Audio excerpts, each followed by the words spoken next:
दोस्तों नमस्कार। बड़ी बेरहम है भारत की राजनीति। यह किसी को भी पटकनी देने से कतराती नहीं है, चाहे वो खेल का मैदान ही क्यों ना हो। और भारत की राजनीति के समानांतर एक सिस्टम भी चलता है जो बहुत ही क्रूर है।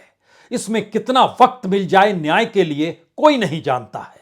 और इसके ठीक समानांतर पुरुष प्रधान मानसिकता है, जिसमें पुरुषों के भीतर यह ऐंठन है कि कोई महिला खिलाड़ी से वो कैसे भी पेश आ सकता है। बड़े सामान्य रूप में इसे देखा जाता है। पार्लियामेंट के भीतर एक सवाल किया गया कि स्पोर्ट्स अथॉरिटी ऑफ इंडिया के पास कितने मामले आए 10 बरस के भीतर।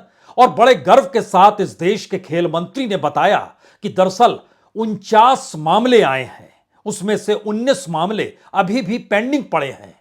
और जो यौन शोषण और आपराधिक कृत्य के मामले हैं महिला खिलाड़ियों को लेकर, और जो कोच ने जो कृत्य किया है वह दरअसल 29 कोच हैं।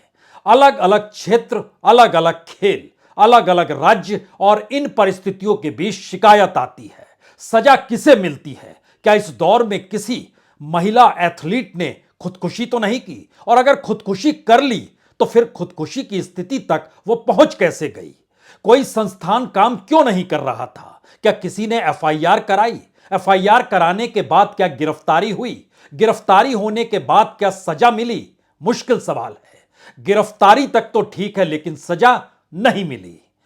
कितनी लंबी फहरिस्त है। और इन फहरिस्त के बीच इस वक्त जब जंतर मंतर पर भारत के तमगा पाने वाले महिला एथलीट, महिला कुश्ती धावक, तमाम लोग बैठे हुए हैं। और इस देश के खेल मंत्री से कल रात 4 घंटे तक डिनर के बाद भी बातचीत चलती रही, आश्वासन मिलता रहा। और दूसरी तरफ जिन पर आरोप है उनका सीधे कहना है कि हमने मुंह खोल दिया तो सुनामी आ जाएगी। तो क्या भारत की कानून व्यवस्था किसी सुनामी को पकड़ पाने की स्थिति में नहीं है? या फिर इस देश की राजनीति उस कटघरे में है जहां पर सुनामी शब्द बहुत सारे नेताओं को कहीं कटघरे में खड़ा तो नहीं कर देता है? कौन सी परिस्थिति है? और इन परिस्थितियों के बीच कोई महिला खिलाड़ी अगर एफआईआर करती है तो उसके बाद पुलिस की पूछताछ और मामला अदालत तक पहुंचे तो महिला को बार बार अदालत की चौखट पे खड़े होना होता है। तो क्या वो लंबी लड़ाई लड़े या अपने खेल पर ध्यान दे? और खास तौर से उस समाज के भीतर जहां महिला खिलाड़ियों में भी होड़ है। हर क्षेत्र में भारत के भीतर होड़ मची हुई है। और उसमें बहुत सारे कटु अनुभव के साथ, कटु परिस्थितियों के बीच भी वो अगर खेलते हुए तमगा ले आती है तो फिर क्या कोच और क्या प्रेसिडेंट। लेकिन फिर भी पुरुष मानसिकता समाज के भीतर क्यों चलती है इनकी? हमें लगता है कि आज इस देश के उस कच्चे चिट्ठे को खोल दिया जाए, जिस कच्चे चिट्ठे के जरिए आप समझ पाए इस देश की हकीकत क्या है। क्योंकि एक पत्र इंडियन ओलंपिक एसोसिएशन को भी लिखा गया, जिसकी प्रेसिडेंट पीटी उषा है, हाल ही में बनाई गई है। और उसके भीतर की 2 लाइन बतलाती है कि विनेश फोगट उसमें लिख रही है कि जिस तरीके से टोक्यो ओलंपिक के वक्त उन्होंने कोई मेडल नहीं जीता, उस समय जिस तरीके से पेश बृजभूषण सिंह उनके साथ आए, उसमें सिर्फ खोटा सिक्का शब्द नहीं था, बल्कि मानसिक तौर पर प्रताड़ना थी। और वो सोचने लगी कि खुदकुशी तो ना कर लूं। और संयोग देखिए, इंडियन ओलंपिक एसोसिएशन ने इस पत्र को पाने के बाद, जिस पत्र को लिखने के पीछे 5 खिलाड़ियों ने हस्ताक्षर किए, विनेश फोगट, बजरंग पुनिया, साक्षी मलिक, रवि दहिया, दीपक पुनिया, इन 5 खिलाड़ियों के हस्ताक्षर के साथ इंडियन ओलंपिक एसोसिएशन ने अपनी एक इमरजेंसी बैठक आज बुला ली। आप सोचेंगे क्या कोई फैसला हो जाएगा? और ऐसी बैठकों से फैसला होता है तो हम जिस कच्चे चिट्ठे को आपके सामने रखना चाहते हैं उसमें पहला नाम तो मार्च 2022 में कोषाध्यक्ष हुआ करते थे आनंदेश्वर पांडे। महिला हैंडबॉल खिलाड़ी सीमा शर्मा ने रेप का मुकदमा दर्ज किया उन पे। और आनंदेश्वर पांडे 2013 से 2020 तक हैंडबॉल फेडरेशन ऑफ इंडिया के महासचिव रहे और पूर्व कोषाध्यक्ष वो इंडियन ओलंपिक एसोसिएशन के रहे। तो जो पत्र खिलाड़ियों ने भेजा और जिस पर मीटिंग बुला ली गई, उसका अपना इतिहास या भारतीय समाज के भीतर की परिस्थिति को यह पहला हिस्सा काफी है। उसके बाद एक लंबी फहरिस्त है जो हम आपको बतलाएंगे, क्योंकि उस वक्त हैंडबॉल फेडरेशन ऑफ इंडिया के महासचिव अनिलेश्वर पांडे के ऊपर बलात्कार यानी धारा 376 अपराध करने का प्रयास 511 ये आर्टिकल और आपराधिक धमकी यानी 506 इन 3 धाराओं के तहत मामले को दर्ज किया गया। लेकिन हुआ क्या? कोई सवाल पूछेगा इंडियन ओलंपिक एसोसिएशन से, या फिर जहां यह आपराधिक मामला दर्ज करा दिया गया स्थिति कौन सी है? कोई पूछने की हिम्मत करेगा नहीं। जबकि इसके ठीक समानांतर ठीक एक बरस पहले जर्मनी में ऐसा मामला आया था और जर्मनी के भीतर वो मामले ने समूची राजनीति को हिला दिया, चुनावी मुद्दा बन गया, सत्ता में परिवर्तन की परिस्थितियां आ गई और उन सब के बीच एक कड़ा कानून बनाया गया। आपराधिक तौर पर इस पूरे मामले को लेना चाहिए जहां शारीरिक शोषण हो रहा है, जहां मानसिक शोषण हो रहा है, जहां यौन शोषण हो रहा है। सवाल इतना भर नहीं है क्योंकि भारत के भीतर के पन्ने आज से नहीं खुले हैं, लंबे समय से खुले हुए हैं अलग अलग जगहों पर, चाहे वो राज्यों के स्तर पर हो या राष्ट्रीय स्तर पर हो। इस फेरिस्त के भीतर खुद पार्लियामेंट के भीतर जानकारी दी गई कि स्पोर्ट्स अथॉरिटी ऑफ इंडिया के पास जो 49 यौन उत्पीड़न के मामले आए उसमें 29 मामले कोच अलग अलग खेलों से जुड़े हुए थे, उनके खिलाफ मामले आए और यह बताने में किसी को हिचक नहीं हुई कि 19 मामले पेंडिंग पड़े हुए हैं। जरा पन्ने और खोलते हैं, जिन परिस्थितियों को पहले समझिए कि जो महिला खिलाड़ी इस वक्त जंतर मंतर पर बैठी हुई और लगातार एक संवाद बनाने की कोशिश खेल मंत्री कर रहे हैं, लेकिन दूसरी तरफ अपने तरीके से स्थितियों को डिक्टेट करने की स्थिति में खुद कुश्ती महासंघ के प्रेसिडेंट बृजभूषण सिंह हैं। वो कहते हैं इस्तीफा नहीं दूंगा, चुन के आया हूं। कमाल की स्थिति है। आरोप लग रहे हैं और इस देश के भीतर यौन शोषण के जब आरोप लगते हैं तो तुरंत गिरफ्तारी तक होती है, एफआईआर दर्ज, गिरफ्तारी तुरंत। लेकिन ऐसे में एफआईआर की परिस्थितियों ने भी इस देश के तमाम खिलाड़ियों को कैसे हाशिए पर, महिला खिलाड़ियों को कैसे ढकेल दिया, क्या कोई ध्यान नहीं देगा? और राजनीति का क्रूरतम हिस्सा क्या कहता है? वो हिस्सा कहता है कि कुछ भी कीजिए, बीच का रास्ता निकालिए। और बीच का रास्ता होता है कि जिस पर आरोप लग रहे हैं उससे संवाद बनाइए और उन्हीं से पूछिए आपके अनुकूल कौन सी स्थिति होगी। तो बृजभूषण से सरकार का कोई संवाद नहीं बना, ऐसा बिल्कुल नहीं है। संवाद भी बना और बीच का रास्ता भी उन्होंने सुझाया कि मैं आपराधिक होकर पद नहीं छोड़ूंगा। मार्च में मेरा टर्म यूं ही पूरा हो रहा है, उसके बाद मैं चुनाव यूं ही नहीं लड़ सकता हूं, तो कम से कम मेरी गरिमा को बरकरार रखिए। और गरिमा का मतलब है कि 2022 के मार्च तक छोड़ दीजिए उसको, इस 72 घंटे के नोटिस के अनुकूल तो रहिए और एजीएम जब बैठेगी तो मैं उसमें ऐलान कर दूंगा मैं इस्तीफा दे रहा हूं, क्योंकि इन आरोपों के तहत मैं प्रेसिडेंट नहीं रह पाऊंगा। और वही बोलेंगे आप जांच के लिए एक कमेटी बना लीजिए, उस कमेटी के रिपोर्ट के बाद जो भी फैसला आएगा मैं उसे मानूंगा, लेकिन उसके बावजूद भी मैं अब इस पद पे नहीं रहूंगा। बहुत ही सलीके के साथ इन शब्दों को कहा जा सकता है, लेकिन कल्पना कीजिए कि महिला खिलाड़ियों के मन पर क्या बीत रही होगी जिनके साथ ये हुआ है। बहुत आसानी से कोई कह सकता है कि आप पे उत्पीड़न हुआ, सबूत पेश कीजिए, बहुत आसानी से कहा जा सकता है। हमें लगता है ऐसे मामले भी इस दौर में हैं, क्योंकि याद कीजिए मई 2015 केरल के सरकारी स्पोर्ट्स अथॉरिटी के हॉस्टल में नौकायन की 4 जूनियर एथलीट थी, उन्होंने कोच पर आरोप लगाए और कोई कार्रवाई नहीं हुई तो चारों ने सोचा सामूहिक तौर पर आत्महत्या कर लेते हैं, खुदकुशी कर लेते हैं। चारों ने प्रयास किया, 3 को बचा लिया गया, एक अर्पणा रामचंद्रन की मौत हो गई। आपके जहन में सवाल होगा क्या ऐसी स्थिति इस देश के भीतर आ गई है? हमें लगता है दूर ना जाइए, तुरंत दिल्ली आ जाइए। दिल्ली के भीतर बाकायदा दक्षिण पूर्व दिल्ली के निजामुद्दीन क्षेत्र में एक महिला क्रिकेटर को एफआईआर दर्ज करानी थी। पुलिस एफआईआर दर्ज नहीं कर रही थी, तब उन्होंने गौतम गंभीर से मदद मांगी। गौतम गंभीर की मदद के साथ उन्होंने एफआईआर कराई कि किस तरीके से उनका उत्पीड़न किया जा रहा है।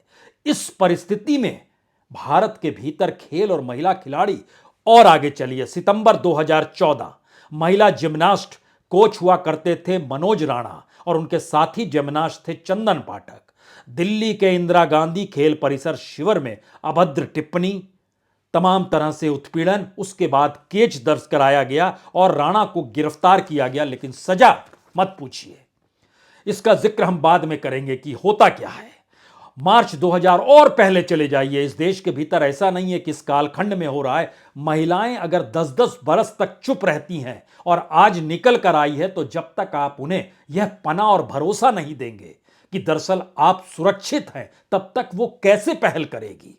यह सवाल बार बार उठ रहा है कि लड़कियां सबूत पेश क्यों नहीं करती है, एफआईआर क्यों नहीं करती है। उसको करने के बाद की उस परिस्थिति और मानसिक स्थितियों से क्या कोई पुरुष गुजरता है या महिलाएं गुजरती हैं, वह भी खिलाड़ी, जो तमाम विरोधों के बावजूद भी, मोहल्ले का विरोध, परिवार वालों का विरोध, परिवार के दूसरे रिश्तेदारों का विरोध, वो खेल के मैदान में आती है और वहां से निकलती है। उसमें भी दुनिया भर का संघर्ष उनके साथ जुड़ा हुआ होता है।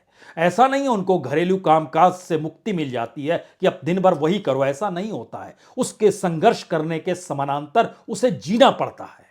उन परिस्थितियों के बीच हम कुछ नाम और लेंगे, फिर आपको बताएंगे कि दरअसल यह कैसी मानसिकता होती है। Tamil Nadu state amateur boxing association के सचिव AK करुणाकरण पे आरोप लगा। 2011 का हम जिक्र कर रहे हैं। 2009 में राष्ट्रीय मुक्केबाजी चैंपियनशिप में कांस्य पदक विजेता 24 साल की ई तुलसी ने आरोप लगाया। 2010 में महिला हॉकी टीम की खिलाड़ी रंजिता देवी ने कोच किशन कौशिक के ऊपर लगाया। जब चीन और कनाडा की यात्रा पर थे, तब उन्होंने उत्पीड़न किया था। जांच कमेटी बैठी, जांच हुआ, इस्तीफा दे दिया। क्या यही मामला इस वक्त भी होगा? जांच कमेटी बैठेगी, इस्तीफा होगा? या उस पूरे प्रक्रिया के भीतर इन तमाम इतिहास को महिला खिलाड़ी जानती हैं कि उनके सामने कैसी मुश्किल आती है। शायद इसीलिए हम आपको एक चीज और बताते हैं। सहायक कोच हुआ करते थे एलेक्स एम्ब्रोस। ये यूरोप दौरे में गए थे अंडर 17 महिला फुटबॉल को लेकर।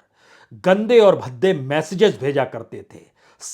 इनके ऊपर साइकिलिंग कोच पर खिलाड़ियों ने अपने कमरे में इन्होंने कहा कि हमारे कमरे में सोइए। और राष्ट्रीय महिला साइकिलिस्ट टीम के मुख्य कोच RK शर्मा इसके दायरे में आए। यह जून 2022 की जानकारी है। तब स्लोवानिया का दौरा कर रहे थे। मिसबिहेव किया गया, यौन उत्पीड़न किया गया, अपने कमरे में ठहरने को कहा गया। लेकिन हुआ क्या?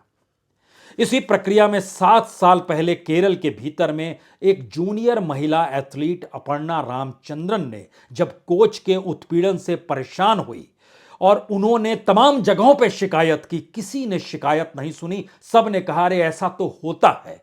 तब उस लड़की ने स्पोर्ट्स अथॉरिटी के हॉस्टल में सुसाइड कर लिया था। भूले तो नहीं है? 7 बरस पुराना किस्सा है ये, या सच है ये, या परिस्थितियां इस देश की कैसी है। और 10 साल में अलग अलग खेलों में, उस दौर में जब स्पोर्ट्स अथॉरिटी कहती है कि 45 से 49 मामले उसके पास आए हैं, तो ये मैसेज क्या है?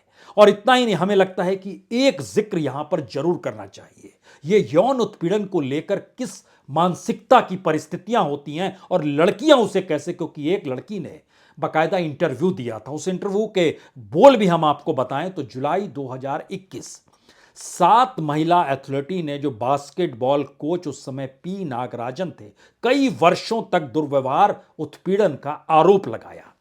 और उनमें से एक लड़की जो शुरुआत में निकल कर आई, उसने कहा, एक इंटरव्यू के शब्द सुनिए, अगर कोई मुझे गले लगाने की कोशिश करता है तो एकदम सिहर जाती हूं। उस रोज की घटना को याद कर जीना मुश्किल हो जाता है। एक रोज सेशन शुरू होने के कुछ समय बाद मुझे असहज महसूस होने लगा। मैंने देखा कि कोच अपने शरीर को जानबूझकर मेरे शरीर से रगड़ रहे थे। मुझे अपमानित महसूस हुआ। मैंने सेशन को रोकने का फैसला किया, लेकिन कोच ने मुझे जाने नहीं दिया।